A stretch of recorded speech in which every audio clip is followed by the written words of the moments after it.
pas si tu connais Sienna Rose, qui est une chanteuse de Neo Soul. Elle a 4 millions d'auditeurs mensuels sur Spotify. Il semblerait que ce soit une IA, effectivement. Et pourtant, sa musique a une âme. Quand on l'écoute, franchement, moi, jamais j'aurais pu imaginer que ce soit une IA. J'ai l'impression que c'est vraiment de la soul à l'ancienne et tout. Est-ce que tu penses que toi, d'autres, à être en concurrence avec des IA qui vont créer de la musique avec une âme ? Franchement, même si c'est de l'IA, si c'est de la musique qui touche les gens, que ça génère de l'argent ou pas, tant mieux quoi. Ce qui compte, c'est la musique, quoi. Bah oui, ça me fait pas de mal. Moi, s'il y a une meuf, une IA qui fait de la musique et que ça fait du bien à des gens...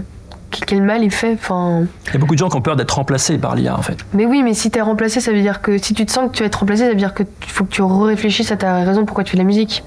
Est-ce que tu fais ça parce que t'as besoin du regard des autres, ou c'est parce que t'as besoin d'exprimer quelque chose et t'as besoin d'être dans une démarche de recherche personnelle.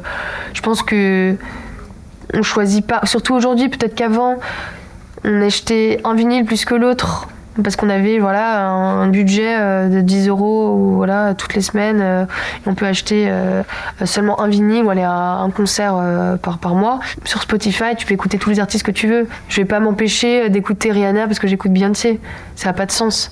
Donc peut-être qu'avant, c'est bizarre, c'est bizarre de dire ça parce qu'à une autre époque, l'IA, ça aurait été un problème dans ce sens-là. Ouais.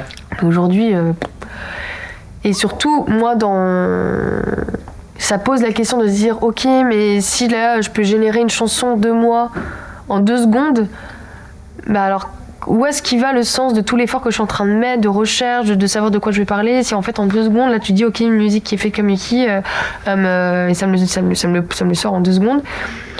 J'ai réfléchi à ce truc et je me suis dit en fait il peut que se baser sur ce que tu as fait dans le passé, mais il peut pas savoir les choses auxquelles tu vas penser dans le futur, donc en vrai tu seras toujours en avance. Tu seras toujours en avance sur une IA et ça doit être amusant, peut-être que c'est drôle, mais ça peut être justement un bon signe de se dire ok, j'ai pas envie de devenir le stéréotype de moi-même, donc je vais aller à l'opposé de ce qu'il me dit. Je vais aller à l'opposé de ce que l'IA génère de ce qu'est une musique de Mickey. Je trouve ça plus c'est un outil, je trouve génial en fait.